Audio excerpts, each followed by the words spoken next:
रहमान रहीम या गनाब दवैया गनस्तेन एक मतलब फिर मैं आपसे मुखातब हूँ और ये ऑन डिमांड वीडियो बना रहा हूँ तनाव स्पोर्ट्स के लिए। और मैं भाई बरियाल में यहाँ पर मौजूद हूँ। मेरे साथ आबद भाई मौजूद हैं, मेरे फ्रेंड और तनाव स्पोर्ट्स के एडमिन भी हैं। और मौका मिला मुझे थोड़ा सा, तो मैंने कहा चलो आप अपने गांव का ज़रा नज़ारा करवा दें मुझे। तो ये सामने देख सकते हैं आप, दुधकोट का ये गांव है, पहाड़ी के बिल्कुल एज पे। और साथ ही आपको लोहारा डोगा दिखेगा, उसके उस तरफ देवल भी मौजूद है। और फिर नीचे ढलान ख़त्म होते ही एड़ा, ये एड़ा का उकुब में ये पहाड़ी वाक़ है जो सबसे आपको टॉप पे दिख रही है। ये आप देख सकते हैं, मैं जूम करके दिखाता हूँ, ये एड़ा का उकुब है। और फिर आपको नीचे आते हुए ये एड़ों को बाईपास करता हुआ नीचे कट्ठा मकामी ज़बान में से कहते हैं, और उर्दू में इसको नदी कहते हैं।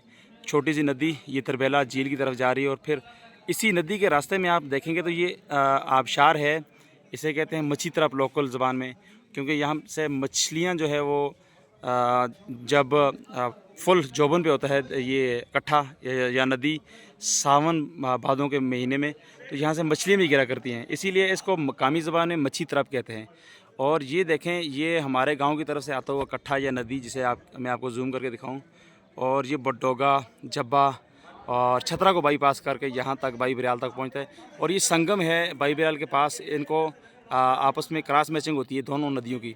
और फिर आते हैं बिला वक्त ज़ाया किए। और आपको ये भी बता दूं, ये ऊपर माइनिंग हो रही है जनाब, कीमती पत्थर भी इस सरजमीन से निकल रहा है। और चाइना वाले यहाँ पर अपने कॉन्ट्रैक्टर छोड़े हैं उन्होंने माइनिंग के लिए। और फिर नीचे आते हैं, आपको दिखाते हैं, ये देखें जी, भाई बरियाल का बज़ाहिर एक छोटा लेकिन बड़ा गांव इसे कहेंगे। बड़ा इसलिए कहेंगे कि ये भाईजान, मैं अक्सर बात किया करता था कि आपको बताया करता था कि मैं एक हफ़्ते में 25 लाख की खतीर रकम इस गांव ने जमा की थी। लोग पूछते थे कि कहाँ पे है भाई बरियाल और किस गांव ने 25 लाख की खतीर रकम जमा करवाई, तो ये है भाई बरियाल। और लगभग इसके 65 इस गांव के 65 घर हैं, कुछ ज़्यादा या कम भी हो सकते हैं, एग्जैक्ट फिगर को तो मुझे पता नहीं, लेकिन 65 के करीब इसके बासी हैं, सॉरी गाँव वासियों के 65 के करीब घर हैं यहाँ पर। ये खूबसूरत मनाज़र हैं।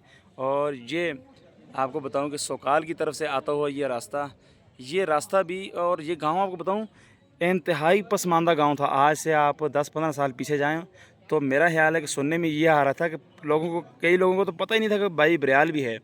और आज ये देखें माशाल्लाह, आज का ये देखें मॉडल विलेज बन गया है माशाल्लाह। तहसील दरबान का सबसे मॉडल विलेज अगर कहा जाए तो गलत नहीं होगा। उसकी वजह इसका सेठ अब्दुर्रहमान क्रिकेट स्टेडियम है, जो इन्होंने अपनी मदद आप के तहत तामीर करवाया। फिर देखा कि इस पे इन्वेस्टमेंट ज़्यादा है, इस पे लागत ज़्यादा है, तो इन्होंने मज़ीद उसमें फ़ंड ऐड करने के लिए हुकूमत की मदद ली। और हुकूमत की मदद भी आम जो है वो क्या कहें कि आम आदमी नहीं ले सकता, मेरे तेरे जैसा बंदा नहीं ले सकता। इसके लिए भी बंदे को हम पाया होना चाहिए। और उसके लिए आगे आए तारक तनोली साहब, जो वीसी सोकाल के और भाई बरियाल के रहायशी हैं, चेयरमैन हैं। उन्होंने उसके लिए फ़ंड मंजूर करवाए, न सिर्फ मंजूर करवाए बल्कि अच्छे तरीके से गवर्नमेंट के हाथों से, गवर्नमेंट के मुंह से वो फ़ंड निकलवाया। और एक एक पाई, जी हाँ, एक एक पाई उन्होंने सेठ अब्दुर्रहमान क्रिकेट स्टेडियम पर लगाई। और न सिर्फ लगाई बल्कि आवाम को दिखाई भी। और देखने से ताल्लुक़ रखती है वो इन्वेस्टमेंट, वो लागत, कि वाकई जनाब वो सेठ अब्दुर्रहमान क्रिकेट स्टेडियम पर लगी है और उसका मुंह बोलता सबूत है। और मैं आपको ये भी बताता चलूँ कि जो कॉन्ट्रैक्टर्स हैं, और उन्होंने बारहा ऑफ़र की, और ऑफ़र किसको करते हैं, मैं नाम तो नहीं लूँगा कॉन्ट्रैक्टर का, शर्म की बात है कि उन्होंने ऑफ़र भी किसको की, चेयरमैन तारक तनोली साहब जैसे बंदे को ऑफ़र की कि हम ऊपर नीचे करेंगे, आपको बेनिफिट होगा। लेकिन चेयरमैन साहब तो ऐसे बंदे हैं कि जिन्होंने उस ग्राउंड के लिए, बच्चों के फ़िज़िकली फ़िटनेस के मुस्तकबिल के लिए उन्होंने इतनी कुर्बानी दी, और उस ग्राउंड के लिए उन्होंने जगह ख़रीदी और फिर डोनेट की इस ग्राउंड के लिए। उनको ऑफ़र कर रहे हैं और उन्होंने उस ऑफ़र को लात मारी। और क्वालिटी पे, चीज़ की क्वालिटी पे और फ़ंड की जो रिज़र्वेशन है, जो उसकी लागत है, और जो उसका जहाँ पे इन्वेस्ट जिसके लिए वो मंजूर हुई थी, उस पर ख़र्च होने से 1 रुपये भी ऊपर नीचे नहीं किया। कहने का मकसद है कि उन्होंने हेर फेर नहीं की, 1 रुपये की भी हेर फेर नहीं की। और ये होती है और ये उनकी ईमानदारी का सबूत है।